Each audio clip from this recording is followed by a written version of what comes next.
Hello दोस्तों, कैसे हैं आप जी। उम्मीद करता हूं आप सब ठीक ठाक होंगे, बढ़िया होंगे और आपका शौक शिकार भी ठीक ठाक चल रहा होगा, बिल्कुल मेरी तरह। और यह भी उम्मीद करता हूं जो भी आपने शौक पाल रखे हैं वो बिल्कुल हष्टपुष्ट होंगे, तंदुरुस्त होंगे, बिल्कुल आपकी तरह। मेरे भाई मेरे भाई ने जो है मुझे कमेंट करा है और मुझसे कमेंट में पूछा है कि मुर्गे के जो है लकवे के बारे में मुझे जानकारी करी है। वैसे तो मेरे मुर्गियों में आज तक कोई लकवे का या बॉडी पैरालाइज का कोई डिजीज़ कोई ऐसी आई नहीं है, कोई दिक्कत ऐसी आई नहीं है। लेकिन जो हम अपने उस्तादों के दौरे बैठते हैं, जो हमारे मुरगबाज भाई हैं, वहाँ पे इस तरीके के जो जिक्र चलते रहते हैं वो क्या तरीका है, किन कारणों से लकवा होता है, क्या उसका दवाई उपचार करना है, इंग्लिश क्या क्या है और हिंदी देसी इलाज क्या है, वो तरीका मैं आज आपको इस वीडियो में बताऊंगा। ठीक है दोस्तों, वीडियो पूरा देखें, कहीं ना कहीं हो सकता है आपके काम की निकल जाए। दरअसल क्या है, ये परेशानी जो है उन मुर्गियों के साथ आती है, मुर्गों के साथ आती है जो हमारे केज में बंद होते हैं। जैसे कि मेरे साथ होता है, मैं सुबह को ड्यूटी गया और जो है सांझ को अपनी ड्यूटी से घर आया, तो खाना दाना जो भी हमने देना है उसे वो वहीं पर दिया और बंद कर दिए। ये दिक्कत सिर्फ उनके साथ आती है जो फ्री रेंज एरिया में घूम रही हैं, धूप ले रही हैं, विटामिन डी की पूर्ति हो रही है, मट्टी खा रही हैं, कैल्शियम पूरा हो रहा है, कीड़े मकोड़े खा रही हैं, प्रोटीन पूरे हो रहे हैं, हरी पत्ती आबादी वाले क्षेत्र में फ्री रेंज एरिया में मुर्गी घूम रही हैं, हरी पत्ती घास खा रही हैं, उससे विटामिन ई और विटामिन सी, ई और ए जो ये पूर्ति होते रहते हैं। ठीक है दोस्तों, ये सब फ्री रेंज एरिया वाली मुर्गी साथ को कोई दिक्कत वाली बात नहीं है, मौज ले रही है मुर्गी। यदि मुर्गी की जो है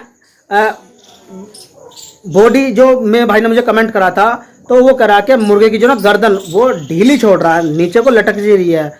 तो इस तरीके से जब मुर्गे की गर्दन ढीली होती चली जाती है, वो एक टाइम तो ऐसा आएगा, वो दाना जब ठाएगा आपको महसूस हो जाएगा कि दिक्कत है कुछ गर्दन में, उसकी जो ना वो वाइब्रेट करने लगा है उसकी गर्दन।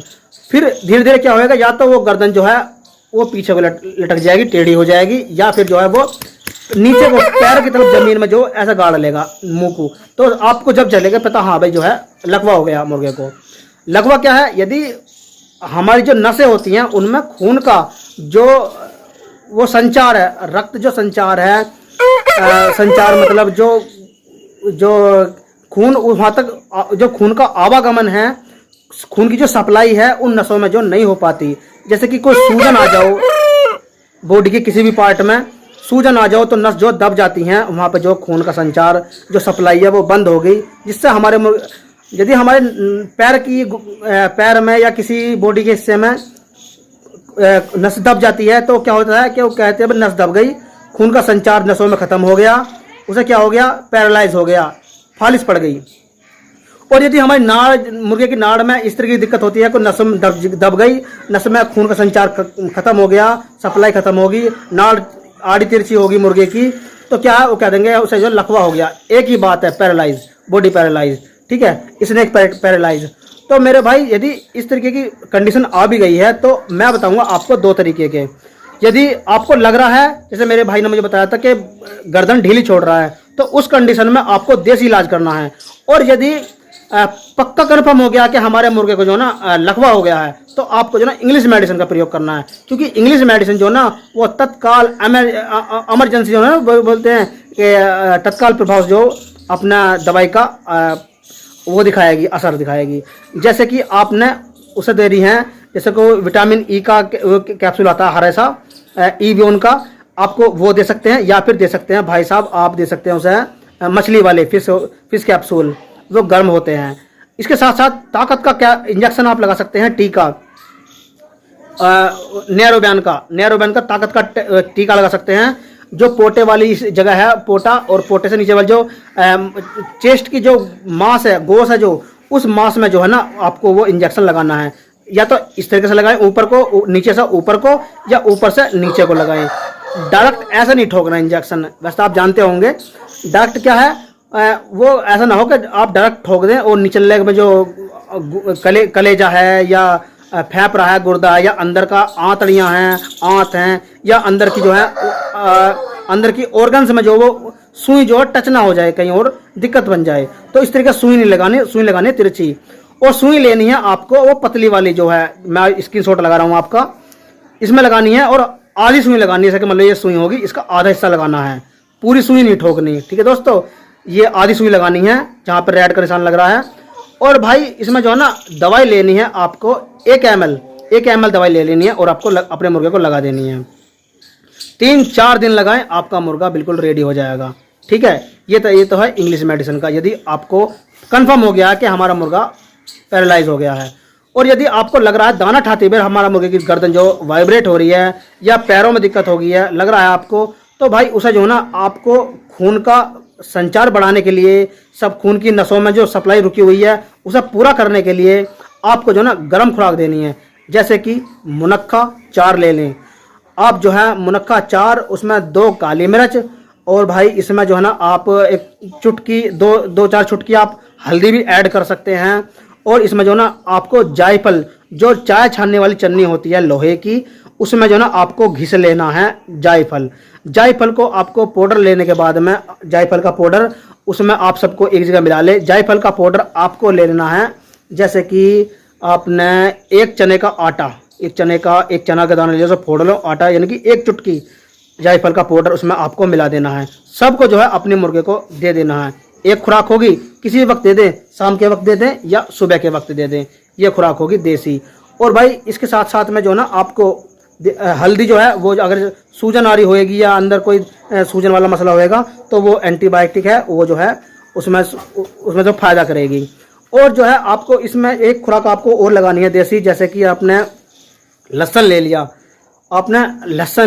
लहसुन में जो है आपको लहसुन आपकी जो है लहसुन की पूरी पोती नहीं लेनी, सिर्फ 3 कलियां लेनी है, पूरी गुली नहीं लेनी, गांठ नहीं लेनी, सिर्फ 3 कलियां लेनी है, 3 कलियां लहसुन की। और भाई आपको जो ना एक उसमें हरी मिर्च ऐड करनी है, और उसमें जो है आपको एक अदरक का टुकड़ा भी आप ऐड कर सकते हैं। इन्हें जो है आप अपने मुर्गे को देने के बाद में दरअसल क्या लहसुन का जो है जो इंटरनल पावर है, उसकी जो तासीर है वो थोड़ी गर्म होती है, वो खून के संचार को जो एकदम तेज कर देगी। ठीक है, जो उसकी सप्लाई है ब्लड की, जो वहाँ तक नहीं पहुँच रही उसे पहुँचाने का काम करेगी। और इसके बाद में यदि आपने इस बात को नोट करा होगा, जब हम किसी डॉक्टर से, हकीम से, वैद्य से, गोताना से दवाई लेकर आते हैं, तो जो है वो दवाई लेने के बाद में वो हमें कहता है कि इस पर ना पट्टी लपेट दो ताकि ठंडी हवा इस पर ना लगे। तो मुर्गे का जो है ना वो किसी डिब्बे में पैक या संदूक में पैक नहीं करना, उसका दम नहीं घोटना, उसे जो है ऐसा नहीं कि जाल में, टापे में आपने बाहर खड़ा कर दिया, उसे हवा जो टच हो रही है, जो नेचुरल हवा ठंडी होती है, तो उसे जो ना एक ठंडी छाँव वाली जगह में, जैसे कि मेरा कमरा हो गया, ऐसे बंद कर दें, उसे जो हवा नहीं लगेगी, सांस आता रहेगा लेकिन जो उसे हवा नहीं लगने की। डब्बे में बंद नहीं करना, कभी उसे दम ही घोट दो उसका। एक काम हो गया। यदि इस वीडियो को आप सर्दियों में देख रहे हैं, सर्दियों का कोई मसला है, तो आप जो है उसे एक ब्रूडिंग का जो है सिस्टम सेपरेट कर दें, ताकि उसे जो है सिकाई हो, उसकी मालिश करें। ठीक है, और यदि आपका मुर्गा नीचे को नाड़ गिर कर खड़ा है, तो उसके जो ये देखें उसका कहीं मुंह में से रेसा तो नहीं आ रहा है, पानी सा। यदि वो रेसा आ रहा है तो उसे थोड़ी सी नाड़ से ईंट धर दे उसके, ताकि वो उसकी नाड़ जो थोड़ी सी उठी रहे। यदि आपका मुर्गा बीमार है, कहीं नीचे को निधार पड़ा है, नाड़ नीचे को पड़ी है, तो आप जो है ना क्या करना है, उसे हाथ से फीड खिलाना है, कमज़ोर नहीं होने देना अपने मुर्गे को। जो भी कुछ खिलाना है हाथ से खिलाना है, और जो उसकी एक ईंट पे, थोड़ी सी ऊंचाई पे ईंट, 1 ईंट रख दे या 2 ईंट रख दें, उसकी गर्दन ऊपर रख दे ताकि उसे सांस आता रहे। यदि वो राला जाएगा ना, उसकी जो पानी जा रहा है, जो रेसा जा रहा है, तो वो रेसा से कहीं सांस बंद ना हो जाए, आपका मुर्गा खत्म ना हो जाए। ठीक है दोस्तों, उम्मीद करता हूँ ये तजर्बा मेरे भाइयों का, जो मित्र हैं, मेरे उस्ताद लोग भाई हैं मुर्गबाज, उनका दिया हुआ जो तरीका है, जानकारी है, वो मैंने आपको बताई। दोस्तों उम्मीद करता हूँ जानकारी अच्छी लगी होगी, बढ़िया लगी होगी। यदि आप भी मुझसे कुछ कहना चाहते हैं तो आप मुझे कमेंट बॉक्स में कमेंट करें, या मेरा व्हाट्सएप नंबर डिस्क्रिप्शन में है, मैं वहाँ से आप मुझे व्हाट्सएप नंबर पर मुझे कोई भी अपना मैसेज या वीडियो बनाकर छोड़ सकते हैं। मैं उसका उत्तर वीडियो के माध्यम जरूर दूंगा। बाकी आप खुद समझदार हैं, मेरे ज़्यादा समझदार हैं। मिलते हैं अगली वीडियो में एक नए टॉपिक के साथ। दोस्तों वीडियो पूरा देखने के लिए बहुत बहुत धन्यवाद।